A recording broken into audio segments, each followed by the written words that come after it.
Good day mga idol at isang mapagpalang araw po sa ating lahat.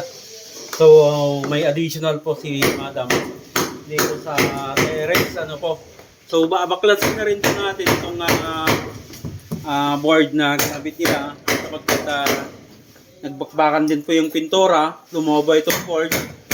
At maraming pansin natin mga idol is maraming tulo sa taas sapagkat bumakat na po dito sa board yung mga yung patak ng tubig. So ito yung sinasabi ko mga idol, ayan nagbakbakan na yung pintura, hindi natin alam kung ano po yung ginamit natin dito, ay ginamit nila dito. Yan. Tanggal na, and then ang isa sa mga problema natin dito mga idol na nakita ko is may bukbuk ulit. Dito sa mga may sa may mga kornesa natin may bukbok. And then yung katulad ng sinabi ko kanina mga idol, ito yung mga guhit, yung tulo sa taas, yan And then itong ginamit nila mga idol is 0.5 mm na plywood, yan bumingkong na siya. So itong framing nila is yung traditional ulit po ito na 2 feet by 2 feet mga idol. So na-vlog na natin to sa nakarang vlog natin. So kung 1/4 na plywood yung gagamitin, dapat ang framing nito mga idol is 1 feet lang po para maiwasan yung pagbukol o paglobo ng ating ito yung board na gagamitin. So 1 feet sana. So nandito sana yung yung frame nila. And then kung halimbawa ganito naman yung framing talaga, sapagkat hindi naman pare-parehas yung diskarte ng mga installer po. So kung 2 feet by 2 feet sana itong framing nila, ang board po na gagamitin is either 9 mm, 6 mm or 12 mm na kapal ng board. So ganun yung ginagamit talaga pag plywood po. So ulitin natin mga idol. Kung ang framing is 2 feet by 2 feet, ang gagamitin na sana na dapat na board is is either 6 mm, 9 mm or 12 mm or yung 1/2 na madalas nating makita sa mga nagkakabit ng ating plywood. So eto mga idol, kung 1/4 yung gagamitin, ito 1/4 po yung ginamit, 4.5 mm po ito. Hindi po applicable yung 2 feet by 2 feet na framing.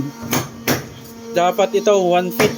1 feet lang yung distance ng ating framing. And then 1/4 yung gagamitin. Dapat po ay 1 feet lang po yung distance ng framing. So babaguhin natin ito mga idol. So binuksan muna natin ito. Tiningnan natin yung framing kung kakayanin. So babaguhin natin tong pinaka-framing nila mga idol. Yan, so pinatanggal muna natin tong kornesa. Yan, so tatanggalin na lang po natin ito, yung board. Papalitan natin po ito ng fiber cement board.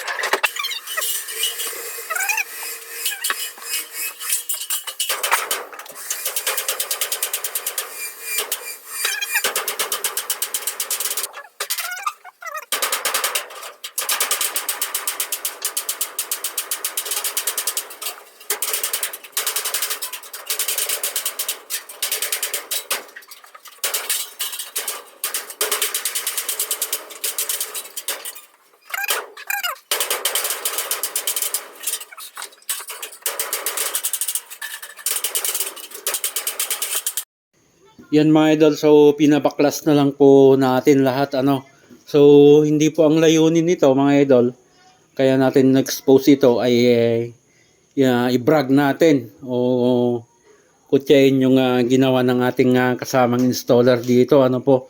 So mali po yung paraan ng paggawa po nila dito, kaya pinabaklas na lang po natin lahat. So wala din po itong carrying channel, kaya nag-decide na lang po ako na ipatanggal po lahat.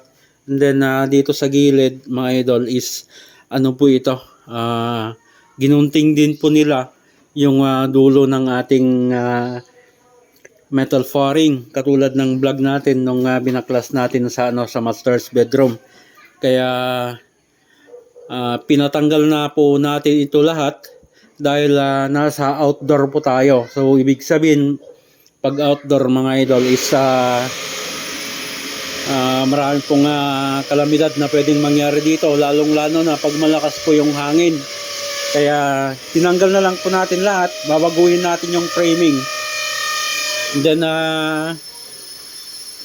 yung mga butas ng ating yero mga idol is marami na nakikita natin dito sa ibaba, yung mga butas.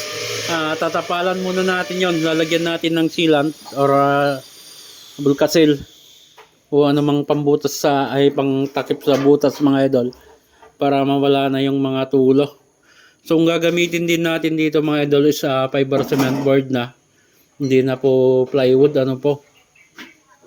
So palinis muna natin ito, saka natin i-frame. Yan mga idol, so na-frame na natin so plain ceiling lang naman po ito. Pinalitan lang natin yung pag-frame po nila so naglagay na tayo ng carrying channel. So ito po siya, yung spacing namin dito is lang po ito, nasa 60 to 70 cm. And then meron na rin po tayong clip ito, magkabaliktaran yung yung pagkalagay po nito. Dati yung nauna mga idol is wala pong carrying clip na nilagay, then wala din pong carrying channel. So ito yung para ng paglagay namin mga idol. So magkabaliktaran sa lisi yung ginawa namin, isa dito and then yung sumunod dalawa ganun po, gano'n. And then itong mga hanger mga idol is itatama din po natin ito, kasi halos tig isang blind rivet lang po yung nilagay nila. So dadagdagan natin dyan yung yung blind rivet at 1/8 pa yung ginamit. Iisa na nga lang, and then 1/8 na na blind rivet. Kung gagamit tayo ng mga blind rivet yan sa hanger mga idol ay dapat 532 yung kapal ng ating blind rivet. Halos lahat naman po ng project namin is 532 yung ginagamit naming blind rivet. Mas malapad po kasi yun, then mas makapal. Then itong spacing ng ating metal fairing mga idol, sapagkat inayos na nga natin ito so kinuha na lang natin yung standard na spacing ng ating metal fairing. Po yan, 16 inches. So ulitin lang natin yung framing natin mga idol. So itong carrying channel ay nasa lang po ito, 60 to 70 cm. And then itong spacing ng ating metal fairing is po ito, 16 inches. And then itong mga hanger mga idol, hanggat maaari yung spacing ng ating mga hanger, ito po yung tinutukoy ko, ay lang po ito, sana nasa 80 pababa, 80 cm pababa. Wag na po sanang lumuwang pa doon. So sasaayos din natin itong mga hanger na nilagay nila, ilalagay po natin ito sa tama. So para ay okay naman pala itong itong spacing ng kanilang hanger. Ang nawala lang talaga kanina is yung carrying channel and then clip, kaya bumingkong yung ibang metal fairing nila. A few moments later. Yun mga idol, so nakapaglatag na rin tayo ng ng board. So paglalatag naman namin ng board mga idol, kung iskulado naman yung yung ating area o yung nilalagyan natin ng kisame. So isa na lang, isang part na lang yung nagiging siroho namin. So sinagad na namin dito sa dulo dito. At doon na lang yung naging siroho sa dulo, kabilang dulo.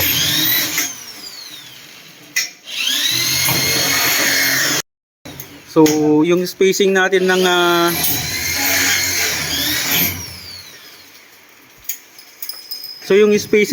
metal faring is 16-16 mga idol.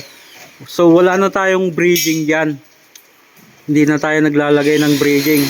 Ang pinaka bridging lang mga idol na nilalagyan natin is yung dulo na po ng board, katulad po yung ginagawa ni Daryl po.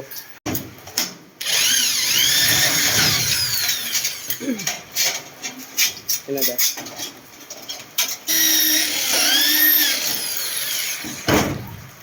Yan mga idol, so saglit nga.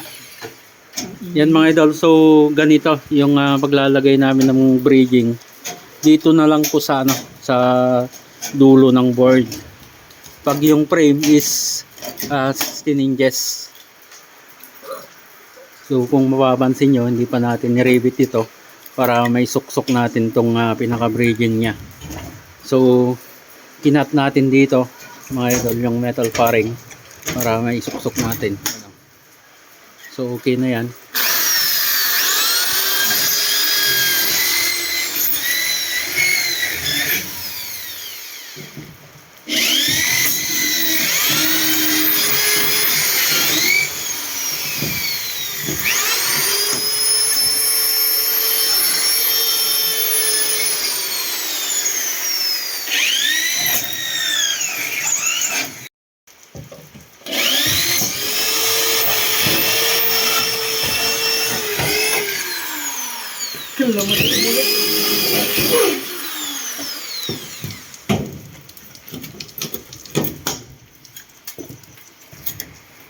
Yan mga idol, so nabuo na natin yung ating plain ceiling po.